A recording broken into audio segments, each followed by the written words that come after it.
नमस्कार, जय जोहार। क्या आपको गुस्सा नहीं आता जब आप स्टेशन में बैठकर घंटों अपने ट्रेन का इंतज़ार करते रहते हैं और आपके सामने से निरंतर कोयलों की मालगाड़ियाँ गुजरती हैं और आपकी ट्रेन जो 9 बजे आने वाली थी वह 11 बजे आती है? क्या आप जानते हैं यह कोयले कहाँ जाते हैं? आपकी जानकारी के लिए बता दूं कि पूरे देश में केवल थर्मल पावर यानी कि कोयले से अधिक बिजली बनाने की निरंतर प्रक्रिया के चलते हमारे भारत में कोयले की कमी होती जा रही है। और इस वजह से अब छत्तीसगढ़ के जंगलों को काट कर, यहाँ की धरती को चीर कर, यहाँ से कोयले निकाल कर हम इन्हें दूसरे राज्यों को बेच रहे हैं। आप जिम्मेदार हैं क्योंकि आप अपनी बिजली की खपत कम नहीं करते, और सरकार जिम्मेदार है क्योंकि वह बिजली बनाने के अन्य तरीकों पर इन्वेस्ट नहीं करती। हम यहाँ बात करेंगे हसदेव वन क्षेत्र में चल रहे कोयले के एवज में कट रहे घने जंगलों के विषय में। तो सबसे पहले मैं आपकी जानकारी के लिए बता दूं कि राज्य में जो खनन की परमिशन है वह राज्य सरकारें देती हैं, और उससे जो प्रॉफिट बनता है उसका वह केंद्र के साथ साझा करती है। तो हुआ यह कि सन 2010 में, लगभग आज से 13 साल पहले, जब बीजेपी की सरकार थी, उस सरकार ने क्या किया, राजस्थान की जो स्टेट ओन पावर यूटिलिटी है, जिसको हम RRVUNL के नाम से जानते हैं, उसके साथ समझौता कर लिया कोयले की खदानों के लिए।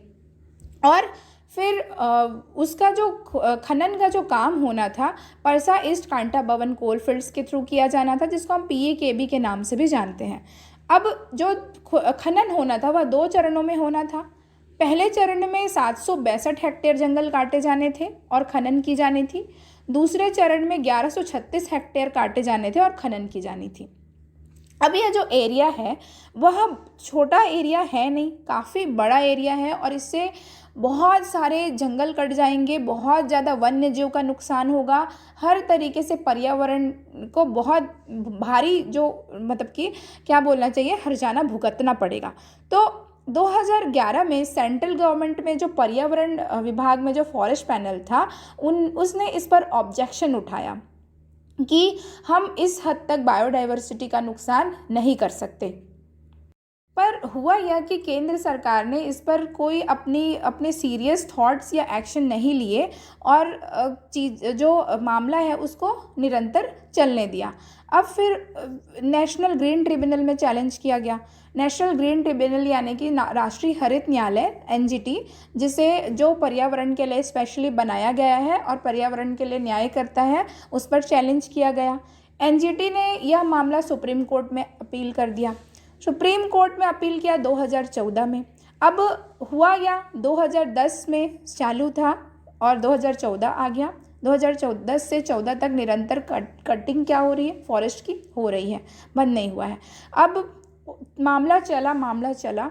फिर उस समय जो केंद्र में जो पर्यावरण मंत्री थे जयराम रमेश, उन्होंने अपना तर्क दिया कि जो PAKB है वो बायोडाइवर्सिटी एरिया से बाहर है और वाटर शेड है इसका खुद का, और यह पर्यावरण को नुकसान नहीं देगा। इस तरीके से उन्होंने अपने इनसेंसिटिव तरीके से अपने मुद्दों को रखा, और फिर हुआ क्या कि सुप्रीम कोर्ट ने उन पर सहमति नहीं जताई। सुप्रीम कोर्ट ने उस केस को पेंडिंग रख लिया।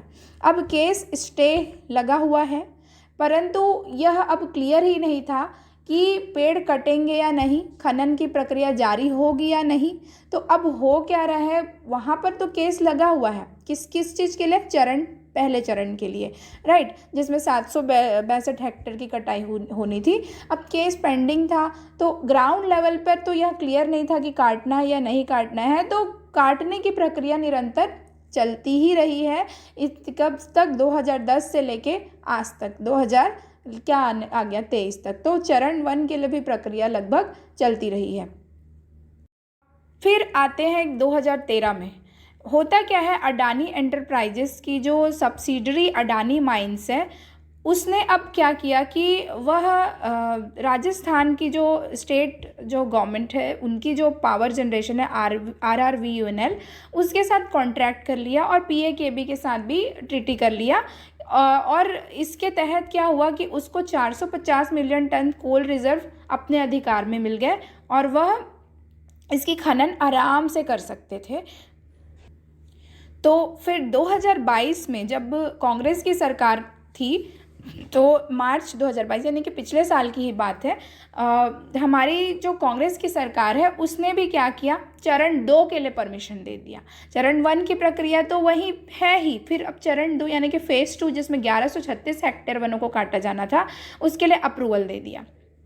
अब पहले ही फेज़ 1 से इतने जंगल कट चुके थे, तो फेज़ 2 से फिर से इतने भारी मात्रा में लाखों पेड़ कटते। तो अब हुआ क्या कि जो स्थानीय लोग हैं, जो वहाँ के आसपास रहते हैं, उन्होंने प्रोटेस्ट करना स्टार्ट किया। उन्होंने आंदोलन किया और आंदोलन किया तो कंटिन्यू, क्योंकि चूँकि यह जो क्षेत्र है वह 5वीं अनुसूची के अंतर्गत भी आता है, और जिस 5वीं अनुसूची का मतलब कि वहाँ पे जो प्रशासन है उसकी जो मतलब कि स्थिति परिस्थिति वहाँ की ग्राम सभा देखेगी, और उसके परमिशन के बिना राज्य सरकारें उस क्षेत्र में इंटरफेयर नहीं कर सकती।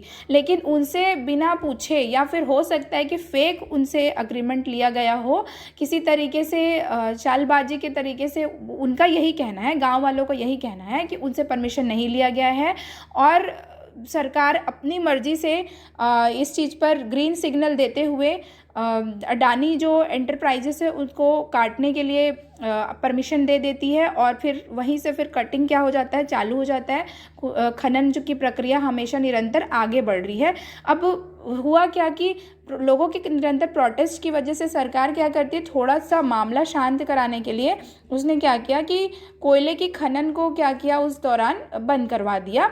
और चूंकि सामने चुनाव भी था, तो कोयले के खनन की प्रक्रिया तो बंद कर दी गई, लेकिन थोड़े समय के लिए। लेकिन जो पेड़ों की निरंतर जो कटाई थी वह जारी थी, क्योंकि उन्होंने डिस्ट्रिक्ट ऑफिशियल को ये बोल दिया, जो वहाँ के जो मतलब कि क्या बोलना चाहिए, ऑफिसर्स हैं, उनको ये बोल दिया गया कि नहीं, आप काम तो जारी रहेगा फेज़ 2 के लिए, अभी कुछ ऐसा नहीं है कि हम काम बंद करेंगे।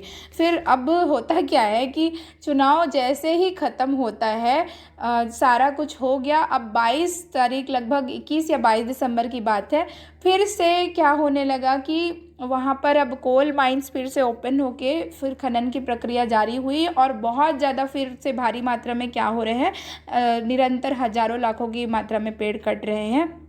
और ये जो प्रोजेक्ट है, यह इसका जो मतलब फेज़ 1 फेज़ 2 दोनों का जो मतलब कि क्या बोलना चाहिए, खनन की जो प्रक्रिया जो हमको 2010 में जिसके प्रति समझौता हुआ था RRVNL के साथ, वो अभी भी सेम ही है, उसकी स्थिति बिल्कुल भी नहीं बदली है।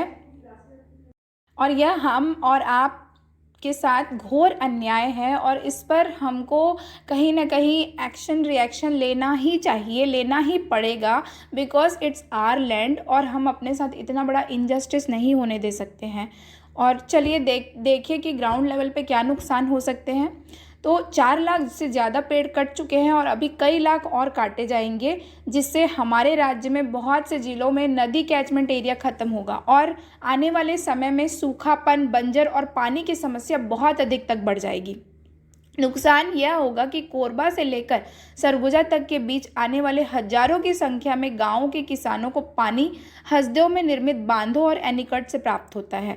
पेड़ों के कटने से इन जल क्षेत्रों में पानी की भारी कमी होगी, और आपको भी पता है कि हसदेव जो मिनी माता बांगो डैम है, वह भी क्या है, हाइडल पावर प्रोजेक्ट्स के लिए है। वो तो वहाँ पर भी क्या हो सकता है, बहुत अधिक हद तक क्लाइमेट चेंजेस की वजह से और नदी कैचमेंट एरिया कम होने की वजह से वहाँ पर भी पानी की कमी हो सकती है। तो कहीं ना कहीं हाइडल एनर्जी पावर प्रोजेक्ट्स को भी नुकसान हो सकता है। और चूंकि किसानों को सिंचाई के लिए भी पानी इन्हीं एनीकट और नदियों से मिलता था, तो वो उनके लिए भी त्राही त्राही मचेगी। फिर अगला नुकसान यह है कि 1,70,000 हेक्टेयर पर फैले जंगल में हजारों की संख्या में वन्य जीव रहते हैं, और उनका स्थान छिन जाएगा। तो होगा क्या कि animal wild life conflict create होगा, यानी कि मानव और जीव जंतुओं के साथ जगह के लिए संघर्ष की स्थिति पैदा होगी, और दोनों अपने अपने बचाव, अपने अपने सुरक्षा के लिए एक दूसरे पर क्या करेंगे, आक्रमण करेंगे। और इसी वजह से क्या होगा कि कहीं ना कहीं जीत किसकी होती है, हमेशा मानव की होती आई है। तो इस तरीके से हम बोल सकते हैं कि बायोडाइवर्सिटी यानी कि वन्य जीव प्राणी कहीं ना कहीं बहुत अधिक उनका अस्तित्व खतरे में है। और इकोसिस्टम का बैलेंस बिगड़ सकता है, क्योंकि each and every beings are important for our earth. उसके बाद फिर क्या हो सकता है कि 10,000 से हो सकता है, क्या होगा, 10,000 से भी अधिक जो आदिवासी लोग हैं जो उन वन क्षेत्रों में रहते हैं और अपना गुजारा करते हैं, वह बेघर हो जाएंगे। और पूरी तरीके से देखा जाए तो उनके कम्युनिटी फॉरेस्ट राइट्स का हनन तो है। देन फिर नेक्स्ट क्या है, भारी मात्रा में पेड़ कटने से जो मृदा क्षरण है, यानी कि सॉइल इरोजन, मिट्टी की परत, वो कहीं ना कहीं ख़त्म होने लगेगी। वर्षा की कमी, ऑक्सीजन की कमी, यह सब तो होगी ही। साथ ही वातावरण का तापमान और अधिक बढ़ जाएगा और पूरी तरीके से हमारा जो क्लाइमेट है वो अफेक्ट हो जाएगा। तो फ्रेंड्स, यह जो निरंतर वनों की कटाई है, जंगलों का विनाश है, बायोडाइवर्सिटी का खात्मा है, इसे हमें रोकना ही होगा। और मैं आप सभी छत्तीसगढ़ के वासियों से अनुरोध करती हूँ कि जितना हो सके अपने लेवल पे, अपने स्तर पर, जिस भी तरीके से आप हमारे माननीय मुख्यमंत्री श्री विष्णु देव साय से अनुरोध करिए, ओपी चौधरी जो हमारे पर्यावरण मंत्री हैं, उनसे आप अपील करिए। हम अपने लेवल पे जो भी कर सकते हैं हमें करना चाहिए। हमारे द्वारा भी कुछ अभियान चलाए जा रहे हैं। हमने वहाँ के लोगों से, साली गांव के लोगों से, सरगुजा वन क्षेत्र के लोगों से जो प्रोटेस्ट में बैठे हुए हैं, उनसे हमारी बात हुई है और डायरेक्टली इनडायरेक्टली हम उनका सपोर्ट कर रहे हैं। और मैं आप लोगों से भी विनती करती हूँ कि किसी भी तरीके से आप लोग सरकार तक इस बात को रखिए, इस बात को पहुँचाइए। Social media, Instagram, Facebook, Twitter और जो भी पब्लिक प्लेटफॉर्म है, आप उसमें हैशटैग डालिए, हंसदेव बचाओ। आपका जैसा भी आपको लिखना है पोस्ट शेयर करिए और ज़्यादा से ज़्यादा लोगों को पहुंचाइए और हमारे प्रकृति को बचाइए। और एल्स आने वाले साल में हमारा छत्तीसगढ़ घुटन भरा एक राज्य बन जाएगा, बंजर हो जाएगी पूरी बस्ती, क्योंकि हमारा यह राज्य है and it's our responsibility to protect it. So इसी के साथ फ्रेंड्स, वीडियो को ज़्यादा से ज़्यादा लोगों तक शेयर करें और ज़्यादा से ज़्यादा लोगों को इस कैंपेन और इस मतलब कि हंसते बचाओ एक्टिविटीज़ का जो प्रोटेस्ट चल रहा है उनसे जोड़ें। इसी के साथ चलते हैं। जय जोहार, जय छत्तीसगढ़, जय हिंद।